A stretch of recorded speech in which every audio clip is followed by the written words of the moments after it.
शक्तिला एकादशी व्रत कथा। कभी दान न करने वाली एक ब्राह्मणी की कथा। भगवान श्रीकृष्ण के श्रीमुख से एकादशियों का महात्म्य सुनकर श्रद्धापूर्वक उन्हें प्रणाम करते हुए अर्जुन ने कहा, हे केशव, आपके श्रीमुख से एकादशियों की कथाएं सुनकर मुझे असीम आनंद की प्राप्ति हुई है। हे मधुसूदन, कृपा कर अन्य एकादशियों का महात्म्य सुनाने की भी अनुकंपा करे।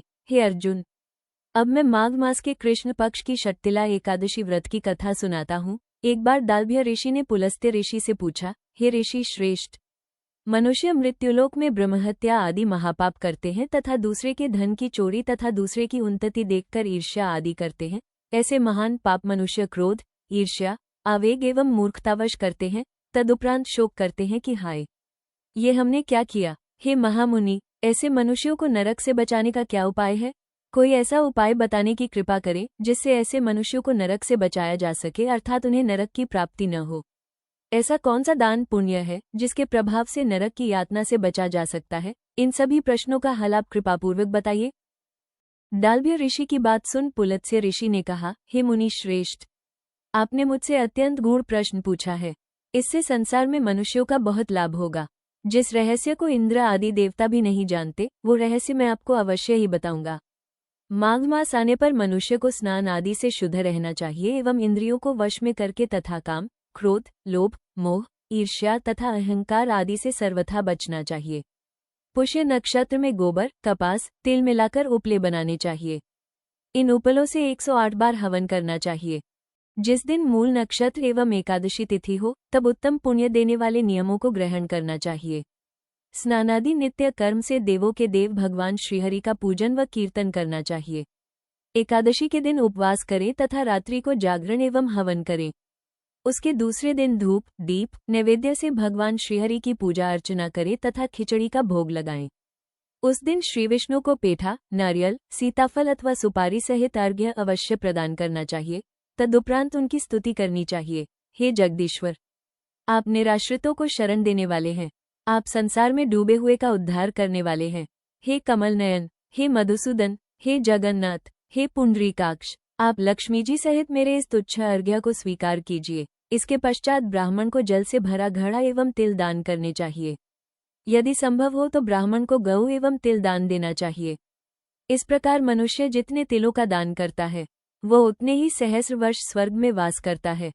तिल स्नान, तिल की उपटन, तिलोदक, तिल का हवन, तिल का भोजन, तिल का दान, इस प्रकार 6 रूपों में तिलों का प्रयोग शक्तिला कहलाती है। इससे अनेक प्रकार के पाप नष्ट हो जाते हैं। इतना कहकर पुलस्त्य ऋषि ने कहा, अब मैं एकादशी की कथा सुनाता हूँ। एक बार नारद मुनि ने भगवान श्रीहरि से शक्तिला एकादशी का महात्म्य पूछा। वे बोले, हे प्रभु, आप मेरा प्रणाम स्वीकार करें। शक्तिला एकादशी के उपवास का क्या पुण्य है? उसकी क्या कथा है? कृपा कर मुझसे कहिए। नारद की प्रार्थना सुन भगवान श्रीहरि ने कहा, हे नारद, मैं तुम्हें प्रत्यक्ष देखा सत्य वृतांत सुनाता हूँ। कृपया ध्यानपूर्वक श्रवण करो। बहुत समय पहले मृत्युलोक में एक ब्राह्मणी रहती थी। वह सदा व्रत उपवास किया करती थी। एक बार वह 1 मास तक उपवास करती रही। इससे उसका शरीर बहुत दुर्बल हो गया। वह अत्यंत बुद्धिमान थी, किंतु उसने कभी भी देवताओं तथा ब्राह्मणों के निमित्त अन्नादि का दान नहीं किया। मैंने चिंतन किया कि इस ब्राह्मणी ने उपवास आदि से अपना शरीर तो पवित्र कर लिया है तथा इसको वैकुंठ लोक भी प्राप्त हो जाएगा, किंतु इसने कभी अन्नदान नहीं किया है। अन्न के बिना जीव की तृप्ति होना कठिन है। ऐसा चिंतन कर मैं मृत्युलोक में गया तथा उस ब्राह्मणी से अन्न की भिक्षा मांगी। इस पर उस ब्राह्मणी ने कहा, हे योगीराज, आप यहाँ किस लिए पधारे हैं? मैंने कहा, मुझे भिक्षा चाहिए। इस पर उसने मुझे एक मिट्टी का पिंड दे दिया। मैं उस पिंड को लेकर स्वर्ग लौट आया। कुछ समय व्यतीत होने पर वो ब्राह्मणी शरीर त्याग कर स्वर्ग आई। मिट्टी के पिंड के प्रभाव से उसे उस स्थान पर एक आम के वृक्ष सहित घर मिला, किंतु उसने उस घर को अन्य वस्तुओं से खाली पाया। वो घबराई हुई मेरे पास आई तथा बोली, हे प्रभु, मैंने अनेक व्रत आदि से आपका पूजन किया है, किंतु इसके पश्चात भी मेरा घर वस्तुओं से रिक्त है। इसका क्या कारण है? मैंने कहा, तुम अपने घर जाओ तथा जब देव स्त्रियां तुम्हें देखने आए, तब तुम उनसे शक्तिला एकादशी व्रत का महात्म्य एवं उसका विधान पूछना। जब तक वो न बताएं, तब तक द्वार नहीं खोलना। प्रभु के ऐसे वचन सुन वो अपने घर गई तथा जब देव स्त्रियां आईं तथा द्वार खोलने के लिए कहने लगी, तब उस ब्राह्मणी ने कहा, यदि आप मुझे देखने आई हैं तो पहले मुझे शक्तिला एकादशी का महात्म्य बताएं। तब उनमें से एक देव स्त्री ने कहा, यदि तुम्हारी यही इच्छा है तो ध्यानपूर्वक श्रवण करो। मैं तुमसे एकादशी व्रत एवं उसका महात्म्य विधान सहित कहती हूँ। जब उस देव स्त्री ने षटतिला एकादशी का महात्म्य सुना दिया, तब उस ब्राह्मणी ने द्वार खोल दिया। देव स्त्रियों ने ब्राह्मणी को सभी स्त्रियों से भिन्न पाया। उस ब्राह्मणी ने भी देव स्त्रियों के कहे अनुसार षटतिला एकादशी का उपवास किया तथा उसके प्रभाव से उसका घर धन्य धान्य से भर गया। अतः हे पार्थ, मनुष्यों को अज्ञान को त्याग कर षटतिला एकादशी का उपवास करना चाहिए। इस एकादशी व्रत के करने वाले को जन्म जन्म की निरोगता प्राप्त हो जाती है। इस उपवास से मनुष्य के सभी पाप नष्ट हो जाते हैं।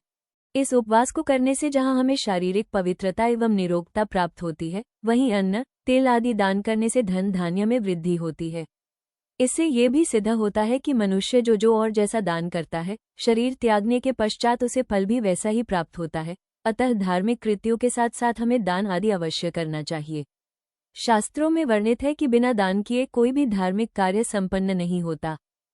बोलिए जय श्री हरि।